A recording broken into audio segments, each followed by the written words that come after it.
Voici une définition détaillée des différentes formes de protectionnisme, expliquant comment chaque mécanisme fonctionne pour limiter les importations et encourager la production nationale. Les barrières tarifaires, droits de douane, ce sont des taxes imposées par un État sur les produits importés, augmentant leur prix pour les rendre moins attractifs par rapport aux produits nationaux. Le but est de réduire la compétitivité des biens étrangers sur le marché intérieur. Les droits de douane sont souvent un pourcentage de la valeur du produit ou une somme fixe par quantité importée. Subventions aux industries nationales. Ce sont des aides financières de l'État aux entreprises locales pour qu'elles puissent réduire leurs coûts de production. Ces subventions rendent les biens nationaux plus compétitifs et abordables par rapport aux produits étrangers. Les subventions prennent plusieurs formes, comme les crédits d'impôt, les financements publics directs ou les allègements fiscaux. Les barrières non tarifaires, quotas d'importation. Les quotas limitent la quantité ou la valeur de certains biens qui peuvent être importés sur un marché donné. Par exemple, un pays peut décider de limiter le nombre de véhicules étrangers entrant sur son territoire. Cela permet de garantir une part de marché aux entreprises nationales. Normes techniques et sanitaires. Ces règles imposent aux produits importés de répondre à des standards spécifiques de sécurité, d'hygiène ou de qualité pour pouvoir être vendus dans le pays.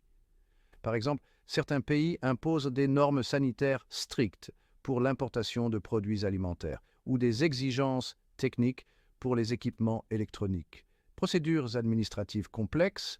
Ces démarches visent à compliquer l'importation des biens étrangers en imposant des formalités supplémentaires comme des autorisations ou des inspections. Ces procédures retardent l'entrée des produits étrangers et augmentent leur coût d'importation. Le protectionnisme monétaire, dévaluation de la monnaie. Lorsqu'un pays abaisse la valeur de sa monnaie, ses exportations deviennent moins chères pour les acheteurs étrangers, tandis que les importations deviennent plus coûteuses pour les consommateurs locaux.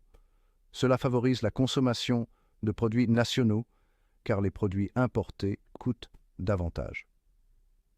Contrôle de change.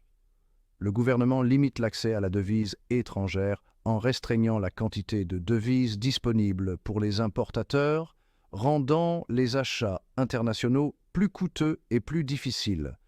Cela incite les entreprises et les consommateurs à se tourner vers des produits nationaux.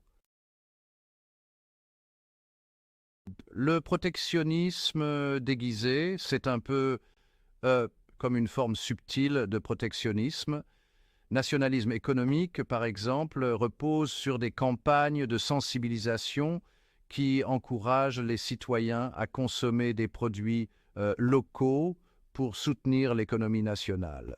Cela peut inclure des slogans, des publicités ou des programmes éducatifs qui valorisent les produits fabriqués localement.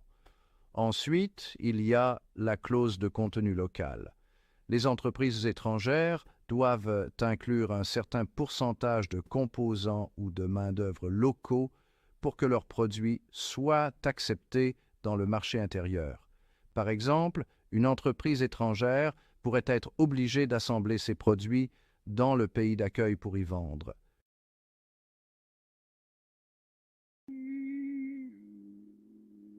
Les rétorsions commerciales, sanctions économiques. Ce sont des mesures punitives comme les embargos, qui interdisent l'importation ou l'exportation de biens avec un pays spécifique. Les sanctions sont souvent motivées par des raisons politiques ou de sécurité nationale visant à isoler économiquement un pays pour le forcer à changer son comportement. Droits de douane punitifs. Ces droits sont appliqués aux produits en provenance d'un pays qui adopte des pratiques jugées déloyales, comme le dumping, c'est-à-dire la vente de produits à un prix inférieur à leur coût de production, ou les subventions massives à l'exportation. Ces mesures visent à corriger une concurrence injuste pour les producteurs locaux. Le protectionnisme vert, Réglementations écologiques. Ce type de protectionnisme vise à limiter les importations de produits qui ne respectent pas les normes environnementales nationales. Par exemple, un pays peut interdire les produits qui génèrent trop d'émissions de CO2 lors de leur production ou exiger des matériaux recyclables.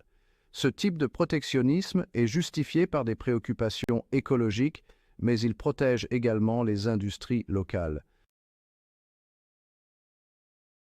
Chacune de ces formes de protectionnisme agit de manière spécifique pour réguler les flux de produits étrangers et renforcer la production locale. Cependant, elles ont des impacts variés sur les consommateurs, comme des prix plus élevés et une réduction du choix sur les entreprises, avec moins de concurrence, et sur les relations internationales. Si vous aimez ce contenu, abonnez-vous à ma chaîne et n'hésitez surtout pas à me laisser des commentaires pour plus d'éclaircissements.